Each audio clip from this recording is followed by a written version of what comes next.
and today's topic is basically about my work. I will take you through my journey and the way I see the city and how I use technology, in this case, the camera or a digital camera, to tell stories. And what better way to do it than to show pictures? So I'll dive in directly into the photography part and then tell my story. So my journey started in 2005 or 6 when my wife gave me a camera, and the cover that you see over here is the camera that I had. It's the cover of the camera that I had, and I've been telling story ever since. So how it started was like all people who get a camera, I started shooting everything that came my way, and then I slowly found my niche, which is actually shooting cities. And it happened in a funny way because not in a funny way, it happened organically, in the sense I used to take my camera with me to work every day. And on my way to work, I used to shoot pictures. And this was in Bangalore at that point of time. And I realized that after a month or so, I had a lot of images, and they were all of streets, and out of which was born the idea of which main what cross. Because as you know, the streets in Bangalore are named as mains and crosses, and it became quite popular. It was a blog. Those days there was no Instagram, so you had either Flickr or you had a blog. It was the big days of blogging, and and somehow it became popular because a lot of people. I was shooting the parts of Bangalore that no, that people were not actually shooting or was not really known to people outside of the city. And I became an eye kind of for the city and the streets. And in fact, the first story I have is from Bangalore, and it is called Sandalwood. So Sandalwood is for those who don't know, is the name given to the film industry in Karnataka, the Kannada film industry. It's called Sandalwood because Mysore sandal, lots of things like that, Chandana, all those things. So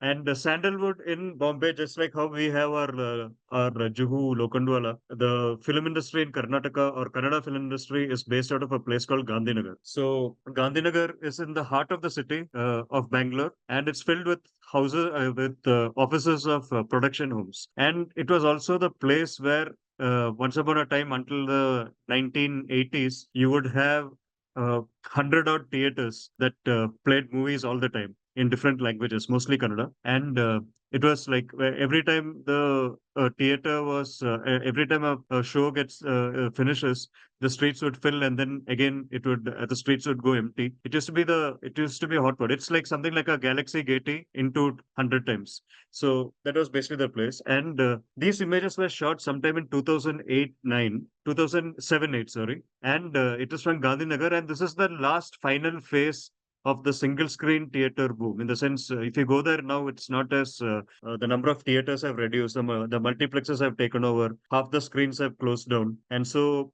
these images are a piece of film history from a Bangalore point of view. And this picture that you see called Houseful is shot at, I think, around 8 in the morning and on a Friday.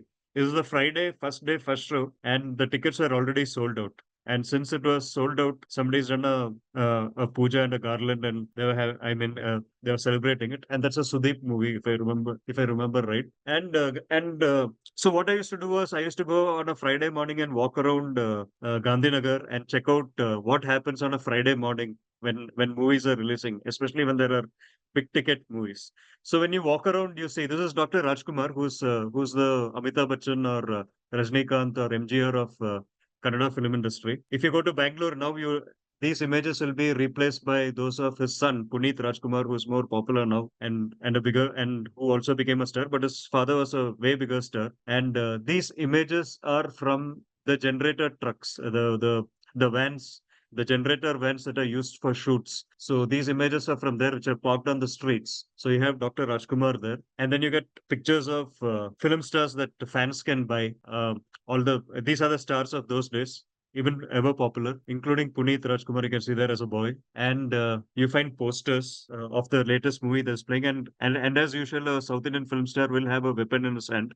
In this case, a strange-looking stick with a saw a revolving saw at the end, which looks practically useless, but looks fun on screen. So what I basically do is I go around cities, and the digital camera allowed me to shoot parts of the city that I found interesting and share it with others. And the digital camera at that point of time was a revolution because this was even before the mobile phones had great cameras. It was the fact that a digital camera allows you to share images online as soon as you shoot it. You didn't have to wait. There were no gatekeepers. I was posting pictures directly onto the screen on the internet, and anybody who wants it can watch it, and it's free for all. So which is the most beautiful thing about this of the digital camera revolution is the sharing part. The shooting part, of course, it revolutionized it, made it cheaper. It in fact made it affordable for people like me to shoot pictures or anybody to shoot pictures. Mobile phones made it even more easier, but a digital camera and the sharing aspect is what made photography what it is in the 21st century. And I think it's a beautiful thing. And since I love cities, I thought that I would make that my kind of journey to keep sharing, learn what cities are, and share it with people and observe the city together, because now that we have lots of people doing the same thing, it's like we are enriching the world wide web and the encyclopedia of human mind with images on the go, and ever changing, and the ever changing world pause for a moment. And the funny thing is, when you go around, you meet very interesting people. Like, for example, the person you see here is known as the Dasapa, and he's a person you will see in Gandhinagar on Fridays, or used to see on in Gandhinagar on Fridays, and he is waiting outside a producer's office. And the reason he's waiting there is because he's the emissary of the god, or the deity at Tirupati or Tirumala, which is in Andhra Pradesh. And So, since the producer cannot go and make us offerings in Tirupati for good luck, he gives a small donation to Dasapa over here, and he blesses them with a good blesses him for a good show. And surprisingly, this person over here is actually he's a Muslim, in the sense his belief is not Hinduism, but he's an emissary of Tirupati, which is how the industry works. It welcomes all, or used to welcome all. So you meet people like this. You can sit and talk to people and meet interesting people. So this is one of the beautiful characters I met in Gandhinagar, even more interesting than movies. And another interesting thing about this first day first shows in Bangalore was this person that you see. He is actually a black market ticket seller. So is this lady who's selling a ticket for a movie called Jungli, and this lady who's selling black market tickets. These are the black market ticketers of Bangalore those days, and they are very different from the Amir Khans outside Galaxy Gateys, Rangila people that we associate black market ticketeering with. And the reason for this is, of course, you have those people, but the reason we have them here is they buy tickets in advance, and then they sell it for a price, and it is, I think, ignored by the people, by the cops. Like, for example, if you look at this picture, there's a cop bike right behind him. So it's a kind of a social service that the older people and the homeless can actually sell some tickets and make some money, because there is a demand for this. And I guess today, in the day of Coldplay tickets, and the black marketeering has gone online. So I don't know how they're faring these days. This is an interesting story from there. In this picture, unfortunately, this man turned up late, so he couldn't get tickets, so he was walking away sadly. So this is one story from there. And another interesting character who is attracted by this first day first show of Sandalwood in Bangalore is this man who comes all the he told me that he came from a town called Davangere, which is now famous for their dosas and tatta idlis, even in Bombay. And you can see that he's got something on his forehead which is going to attract people, and he's an astrologer. So what happens is, a lot of the people who come, they buy tickets in the morning, and you have the jobless, the college going kids, and people like that, and they have time to kill. And he gives them rosy picture of the future, or he reads their hands and predicts the future. So that's a profession that depends on the first day first show phenomenon. And this person was actually a snake charmer. I don't have a picture of the snake, but he was standing there, and he claims that his snake blesses film stars. And on Fridays, he goes to homes of film stars with the snake, and they bless him. And basically, he's like a gossip. So he gives little tidbits about different actors and stars of Kannada film industry, and as Anko Deki, like what he has seen while he has gone there with a snake and blessing them. So that's like what cities are. So this is the story that I have from Bangalore, and this is where I started. And what happened was, in 2009, I got a job in Bombay. In Mumbai, and I work in advertising, and I had to move here. And when I moved here, what I did was start shooting this city. And when I landed here, the first thing I did was follow up on what I did there. And one of the things I used to do in Bangalore was to follow drains, because the drains are actually as interesting as the streets of any city. So, for example, this is Alsur Lake, and you can see Alsur Lake in Bangalore. And you can see people fishing, and the fish is sold in the market, of course. And this is Bombay, and this is BKC, where a photographer from Kurla is trying to get a good shot. And then we have this beautiful thing about walking along drains is that it's where all the things from water to everything that we throw lands in India, because we do not allow people who live in the recycling industry to work in places where people reside or in industrial zones. They are forced to do their business along places where the land is not claimed by anyone. In this case, it's the river. This is the Methi River and the floodplain, and which is where, including places like Dharavi, which is the mouth of the river, is where the recycling industry happens. So trains itself are an interesting way to look at cities, and in this case, you can see cars that are thrown, which goes for recycling. And incidentally, nothing in the city goes waste. Everything is recycled, and usually in a place like Dharavi or along the trains. You also have people who do business along the way. This is the Mithi River in Bombay, somewhere near Kurla, and this is the mouth of the river in Mahim, where, as you can see, there's lots of plastic, which is what we thrown and which is not recycled. And there can be beauty there. This is again the mouth of the river in Mahim, where there is a dargah. So you have people selling flowers over there, and you can look for beauty with your camera over here. And then, of course, there's Dharavi, which is also the wetlands of the Mithi River, where you have tourists, and who better than Khaki tours to talk about this, or me to talk about the tours of the city, where you get to see the different aspects of the city, especially the economy. Like this is the Kumbarwada part, where they pots and stuffs, and of course that's where the gods go to, Ganpati and different gods. Another story that I love to document about the city is the car culture. So the thing about the cities is that the city like Bombay was built around trains. So you had the suburbs that grew along the Central Railway, the Harbour Line, the Western Railway, and all our suburbs are actually railway stations. And this was a city that grew along the railway track, and there was an entire culture of train friends, and traveling by train, and the shopping around trains that happened. And then during the phase when I have been shooting the city has shifted from being train centric to car centric. Millions of people still travel by train, but it's more the planners and the people who are better off who have shifted to the cars. You have, and now it is flyovers and things that define the city. And I've been trying to document this aspect of the city for the past few years. And so this is the old world which still exists versus the new world where where the car is the god. So it's like the Vahan is greater than the car itself in the way we look at the city and how we live our lives. So you have cars actually entering almost every aspects of our life and defines our the way we live. For example, once upon a time we had public clocks, and we had people going by. I mean, Bombay was a place where people used to be on time, as opposed to now where you can always reach late until and blame the traffic, and that's a big shift. So, like for example, like you could compare by Bombay to have three kinds of clocks. One is the people who travel by train who follow the clock on our or on our phones now, which is all synchronized. Then you have the people who travel by car, and then you have the fishermen who follow the tide, and which is also a different clock. The city is quite interesting, and right now the pictures here are talking about the cars, and the cars have invaded a lot of spaces, and one of the most interesting space they have invaded are the playgrounds.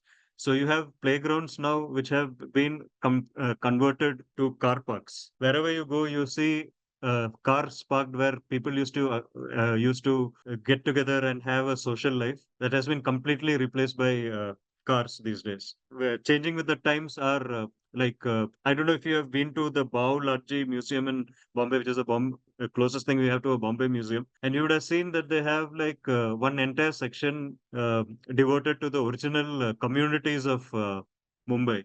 So they had turbans and different dress senses and different dressing of people, and then That is how they have divided the city as uh, basis the kind of dress that people wear and and their work. And so people used to wear their community or their caste or their religion on their clothes, and now we do that on our cars because that is what people see and that is how we project our identity, collective identities. So here's an example of two. One is the OBC, which is the Jay Malhar thing, which is actually yellow color, which represent the OBC castes of Maharashtra. And then you have the Maratha Kranti Morcha, which had an entire campaign over the past few years featuring cars and muscle cars. And then you had this is an old photograph of an Aam Aadmi party also going through an election campaign with a broom, which is their symbol, and using a car. And then there you have the VIP cars, which have disappeared now. They have really bigger cars, but at least at the toll booth, they still continue to have the ambassador as a symbol of the muscle. And so that's one story. There's a never-ending story. Since we have only 45 minutes, I'm not getting deeper into each story. I'm just taking off how a digital camera can allows me to see the city. And since I walk the streets, almost all the images are from the streets, and the people are actually in the background. It's mostly the story, the cars, and the stuff that are more important. And I do not really shoot portraits of people, and but rather try to keep the city in the foreground. I come to the next story, and if anybody has any questions, please feel to interrupt me. I'm okay with that. So I'll proceed to the next story, and the next story is called.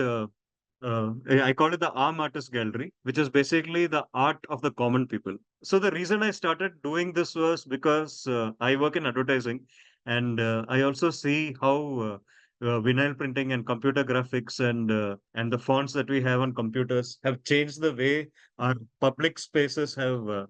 How the communication in the public spaces have changed or has become very globalized or in a way it has become standardized, and we have lost that the colors that we associate with Indians or the kind of drawings that we associate with Indian styles. I'm not talking about high art. I'm just talking about day-to-day art that we see on the streets. And these two images are an example of the kind of art that the working class people who are paid to do art. One is a health mission campaign, and the other is a danger symbol behind a Indian Oil truck. And this is a sticker which is actually based on an earlier painting that was very common. It's a Dada Konke film, which is a film poster that is very popular in Maharashtra. So which you find on the stop signs of vehicles in Maharashtra.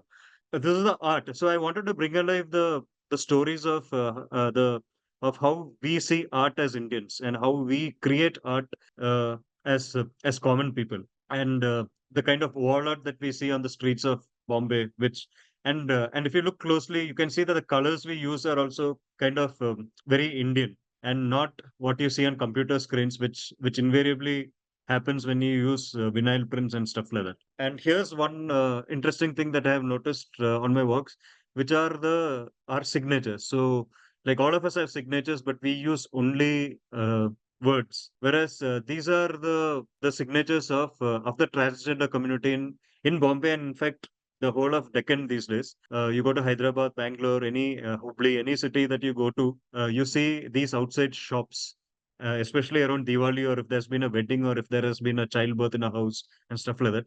And when they have collected money, they usually put a signature, and they have a really good flowery sign. And so it makes me wonder, why don't we do that? Why do we have to have a signature that is so boring and what you call British or European, when you can actually have something like this, like which is a flower or a small star or a Chandra Bindu, like you can see over here.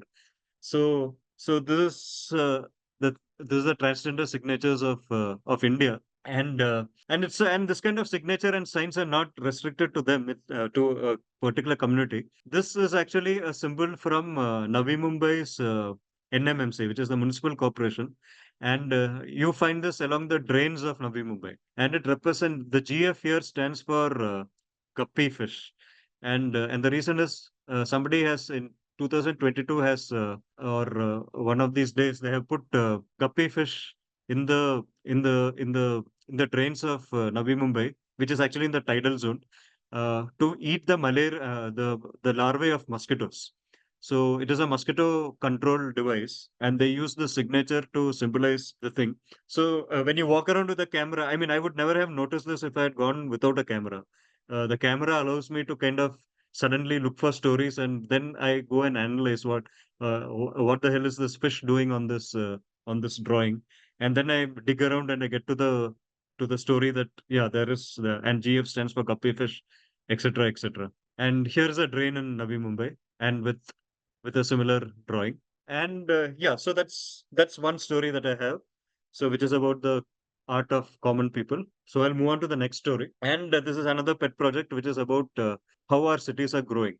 And one of the reasons I continue doing the shooting cities and not doing fashion or movies or anything for that matter is because I think we are live in a very interesting time in India where we have the largest migration ever seen from rural areas to cities. Might be China would have had something similar earlier, but so like for example, we are Mumbai is 20 million plus. Bangalore is probably nearing 15 million, and or Delhi is much bigger than Mumbai, or Calcutta is much bigger, and we don't even know what is happening about it.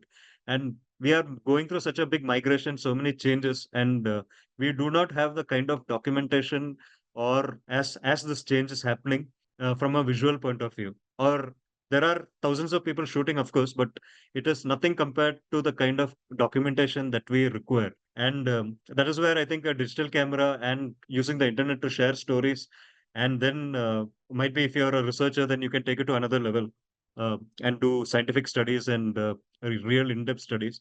So this story is about the how we are eating up how the cities. I mean, when we mean we are the city dwellers, how we are eating up the different villages that are there. And this is from a place called Vashi, which is actually Navi Mumbai, where I live, and which was a city that was entirely taken up by the city by the expanding city of Mumbai. The people who were there had to give up their lands and had to shift their livelihood if they were connected to the land, and an entire city came up. And right now we have a third Navi Mumbai coming up, which is called Naina to the south of Navi Mumbai, which is even bigger and probably much bigger with the new airport and stuff like that. And hopefully that would be documented, which Navi Mumbai didn't have the luck. So, but what happens in Navi Mumbai is that the original villages were continue to live here, and since they were connected to the sea for their livelihood, which is fishing, the people who are not into agriculture would go out into the sea and continue their livelihood. Though the sea in Navi Mumbai doesn't have surf, this statue that is in the center of the Vashi fishing village has some doing surfboarding and stuff like that, but it's actually a kind of projection of their identity. And that's true for almost all the villages in Mumbai. This, for example, is from Chuim village in Bandra, where you can see him almost trapped in a fishing village. And this picture is from Vashi, between Vashi and Sarsolegao, where this was shot actually a few months back, where I met this fisherman and his son who were going out on a Sunday morning, and both the father and the son were not fishing was not their main hobby. They were actually going or were not their main source of income, not, and they were actually going out on Sunday to to learn how to fish. So basically, the father was teaching his son how to fish and how to read the tides and how to navigate the ocean, the Thane Creek in this case. And they were out on a Sunday morning. And the funny thing is, the water over here is highly polluted right now, and the fishing is actually on the decline. So this would probably be the last generation of fishermen or even hobby fishermen that you'd probably see from Vashi in Navi Mumbai because of the pollution levels, which doesn't stop the community from actually maintaining a connection. Again is from a very recent image from Sarsolego, which is also in Navi Mumbai, and that's bombil being dried. Bombil is the Bombay duck, which is being dried on the streets of Sarsolego, which is actually on the off Palm Beach Road. It's actually a very busy road, and the fish is not for what he has caught from anywhere in Bombay because You don't get as many bombills here anymore. We get the fish from Gujarat. And he had gone that morning to Sasundakan town and bought the fish and he's brought it here to dry. And then he'll dry it and then he'll cook it. So there are different, like you dry it for a day and then you make a dish. You dry it further and then you make and you store it for longer times. So they continue this tradition on a holiday to connect with the sea and the land that the fishermen of Mumbai actually call home. And here's one more story, which is also from Navi Mumbai, not from Bombay, but holds true for most cities there. And the lady you see here is actually surfing on the wetlands, and she is coming back with shells which she has picked up. Her name is Sevanti, and she's from Juhugaon of Navi Mumbai. And she goes whenever there's low tide, she goes out into the wetlands and picks up shells, which she goes and sells in the market. She picks seashells in the in Vashi's what do you call wetlands, and she does this every month. And that's her after she has collected the shells, and she's waiting for an auto rickshaw to take it to the market. This is the story of the original residents of Mumbai. And again, this is a I had gone to look at flamingos in that come to this part of the city, and I happened to see a person who maintains relationship with the sea that existed here for centuries before any of us arrived or even the flamingos arrived, because flamingos themselves are not are new entries to Navi Mumbai, because they come here because of the new polluted waters. When the water was not polluted, they didn't have enough food.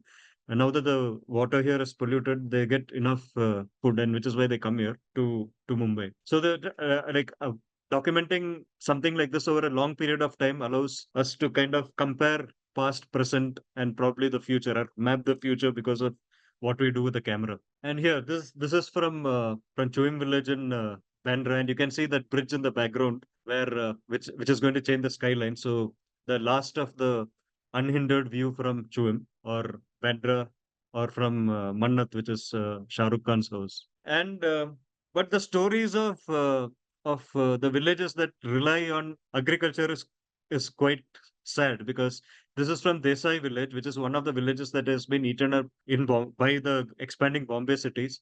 And when you enter the city, they have the statue. They have no fields left, but they have the statue of the family and a girl tilling the land, which is no longer there. You only have flyovers and tall buildings taken over by the new MLA of who got elected today in Bombay, which is Lodha. So who has taken up a lot of land in around Desai village. And then you have very interesting combinations of what happens in these villages that the city has gobbled up. And this is from Warsaw, and this is a sign that says Andhra Koli Trust. And as you all know, there are no Koli people in Andhra Pradesh. But the reason you have an Andhra Koli village, which also has a cross, it has Jesus. It's got the star and the moon, and it's got 786, and everything is because that is how the fishing villages of Mumbai are. It's a kind of a melting pot of all kinds of people. And the one of the newest people you have there are from a place called Adoni in Andhra Pradesh.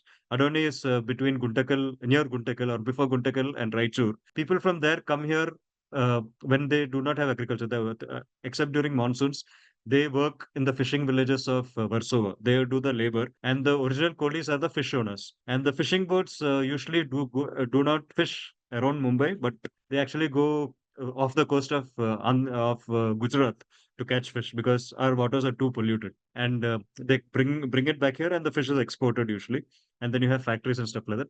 But this picture from Warsaw is basically showing what kind of a melting pot. I go back to Armatus Gallery here, and this is from a village in a fishing village, Mud and Warsaw, and it's a short video that I would like you to see.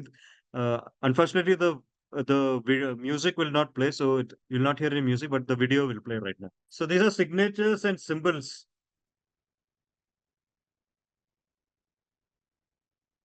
from Mud and Warsaw. So every crate has a signature of the owner or the boat.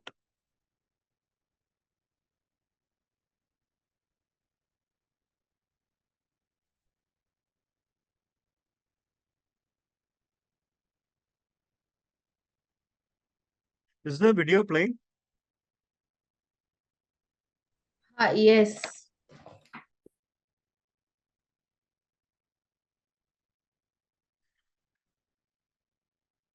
So these pictures will give you an idea of what life is like in a fishing village in Mumbai even today.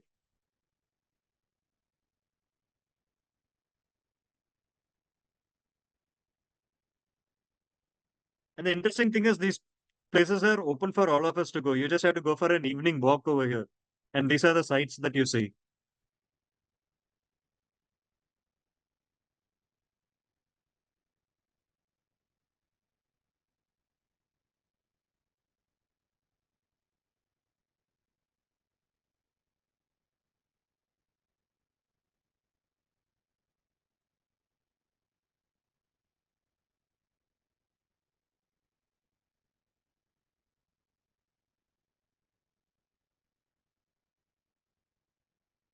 These are water cans and petrol and diesel cans. Could be both.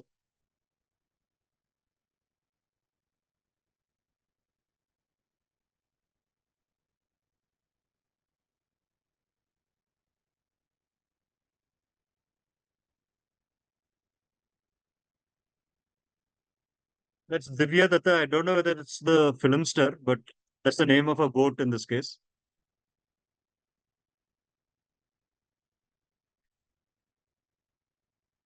So this is called the Tiger House of Mud Island. And the reason why he has painted that house like that is because you can see it from a distance. So when he's coming back from a fishing expedition, the owner of the house or the people who stay in that building can actually see it from far away from the sea and head home. And that's Bombil drying in a village.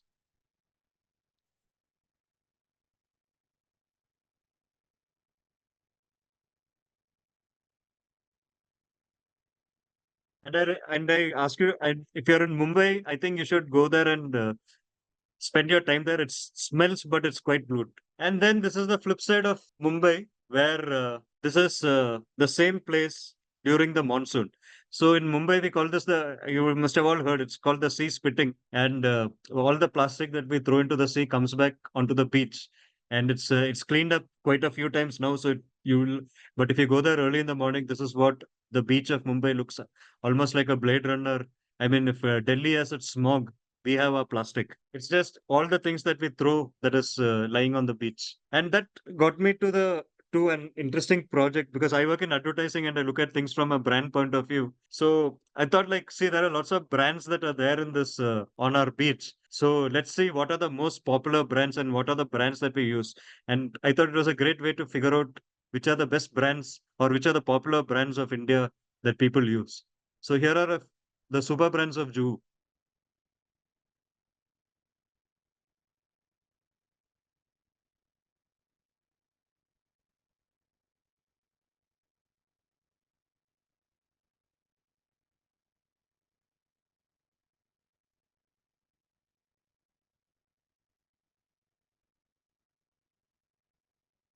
The next time we throw things, this is very less. And so but this place also has conch shells. So if you go on a lucky day, you will see bands of people going out and picking up conch shells which they sell to tourists. So that it still has life. And this, incidentally, is one of the most popular brands, Tide.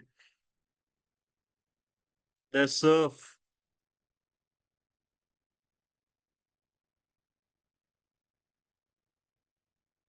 there's Lifebuoy.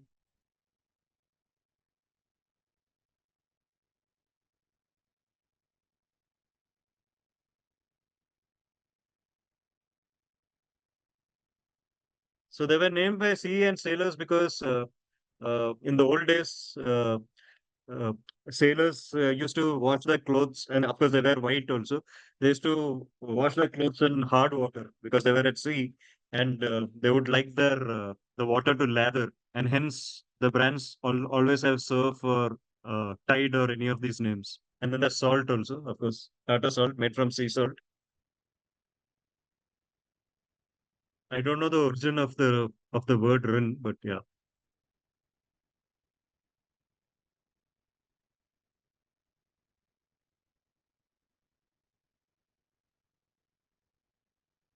Very popular brand, Maggie.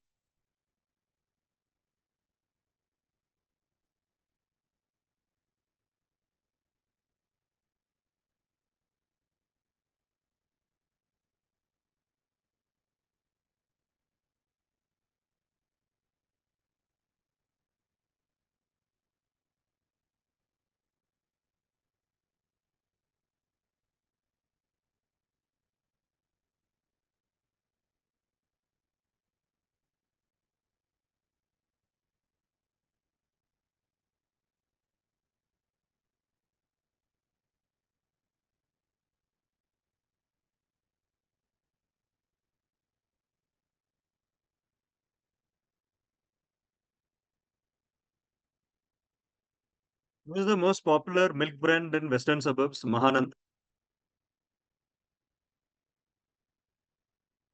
Of course, all the things that we eat. Of course, Varanasi Ashik will be there since we. And of course, this is our most popular alcohol brand, GM, which is the country liquor. And I was standing there, and that person just threw it right there after he had a full swig of it. And then I like this picture because this is a typical store, Kirana store in Mumbai, and look at the amount of plastic that is there that we use in our daily lives and how it has taken our life.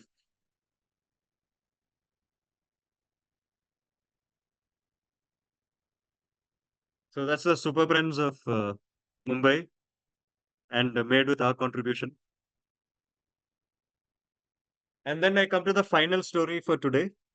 I think we're running out of time, so it's uh, it's called Playgrounds of Mumbai, and the reason I I did the story was because I wanted to show that the city lacks space, and one of the people who are affected, other than older people, are the children and how they play and the playgrounds. Because like we saw with the cars, playgrounds are taken over first, and how is it that kids are coping with it? So here I have uh, two pictures. This slide that you see is from Bombay M ward, which is the poorest ward of Mumbai, and this picture is from Navi Mumbai, which is just across the Thane Creek. And the difference is that Navi Mumbai has public parks. And Mumbai has very few public parks and not maintained as well, which is basically planning and stuff like that. And it shows how a planned city can make a difference. And how the people in Mumbai cope with it. So here you have people. This is at Nana Chowk.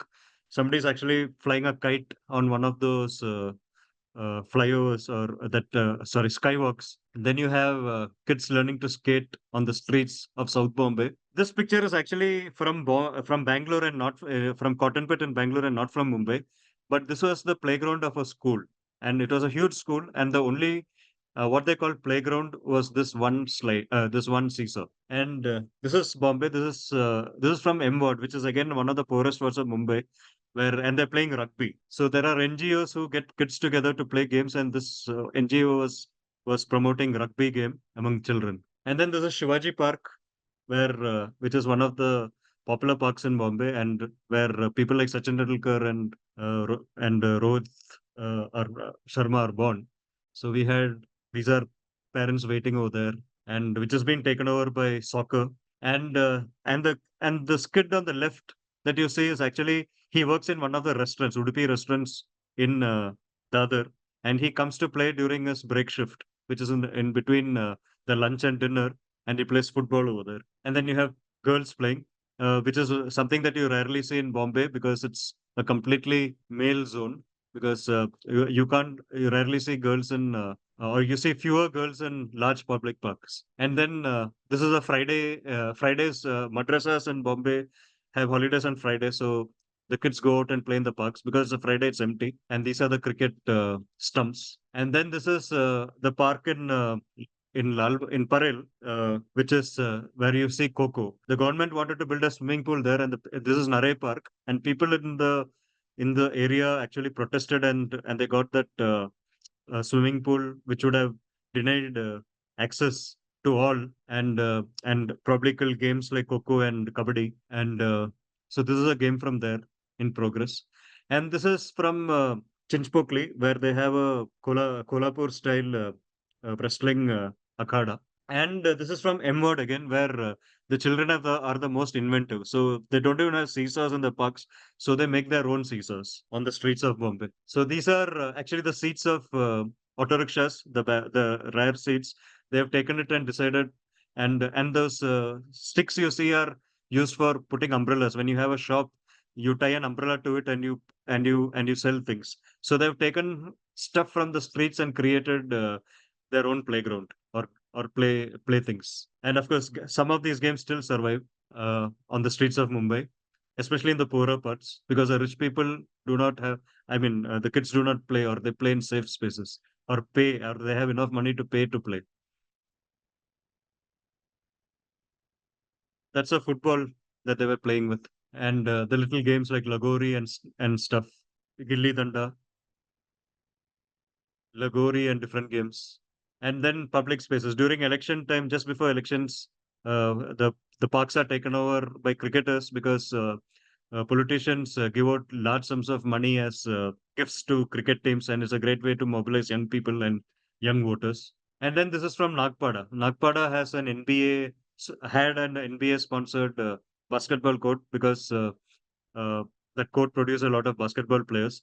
But it still does, but not as much as it used to. And then this is a game of baseball from Navi Mumbai. And then if you're rich, you can go play in places like this ice thing in Kurla, Phoenix City. And then this is a very interesting game that happens in Mahim, where there's an ongoing game where kids play with pistols, uh, toy pistols, of course. Anytime you go there, if you go to Mahim near the Dargah and around that, you will see children running around with guns and chasing each other. And it's a tradition in that part of town, which you rarely see in other parts. So it's an ongoing, especially evenings. When you go to shoot pictures, you will get shot at by toy gun, sorry. And then this is the one of the final pictures, and I like this picture because I was actually fielding in this game on a Sunday morning in Fountain, which is the heart of the city. It's the High Court in the background, and they were short of players, so they asked me to join in, and I was playing with them. And then as I was playing, I realized that I was the only person over there who was from Mumbai, and all the others were people who had come from different parts of the country to look for work, and they were staying either on the streets or or with somebody in that fort area. And on Sunday mornings, you have bats that are given out by different people, and they play cricket match. Which is why I think the name of Mumbai Indians for the Mumbai team is so apt, because this was actually a true Mumbai Indian team, because it had Indians from all over playing cricket on a Sunday morning in the heart of Mumbai. This picture is, I think, the final one. Sorry, which is actually kids from Chembur, Shell Colony Road, who are shining light at traffic that was coming along the Eastern Express Highway. Of course, I had to chase them away, but I did that after they shone their light at me. And yeah, that's it from me. There's one question from Aarti Shah. She wants to know if your photos have spurred any action. She said that she herself has taken photos of pavements, broken, inaccessible, etc. So, how does one go about ensuring that action happens on account of these photographs? Okay. See, the action happens if you're patient, in the sense, it's like you can, the civic issues and things like what she's talking about, or playgrounds in my case, these were all actually comes out of a little outrage in me. But I realized that it can't, you can create outrage, like people on Twitter and stuff, they can create outrage. Newspapers can do it.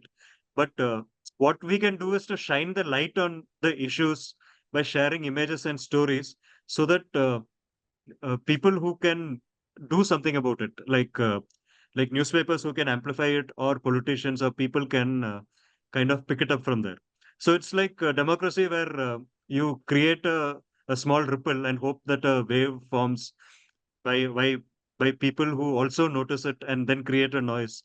And uh, and don't be disheartened by one picture not doing the thing, because you keep doing it, like I've been Keep doing it on for acting. years.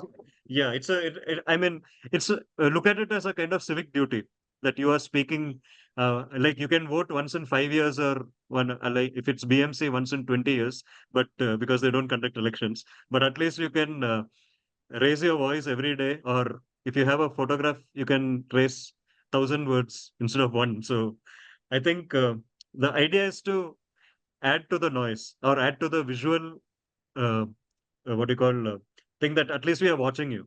There's always this big debate, Gopal, whether a picture alone can say it all. Does it not need some kind of caption, some kind of words, text, to string it all together and make it a little more impactful than just a picture which the finer nuances people may miss? Exactly. What is Which your is why, thought on that? yeah, yeah, which is why none of my pictures were single picture stories. They were all what you call threads shot over a long period of time.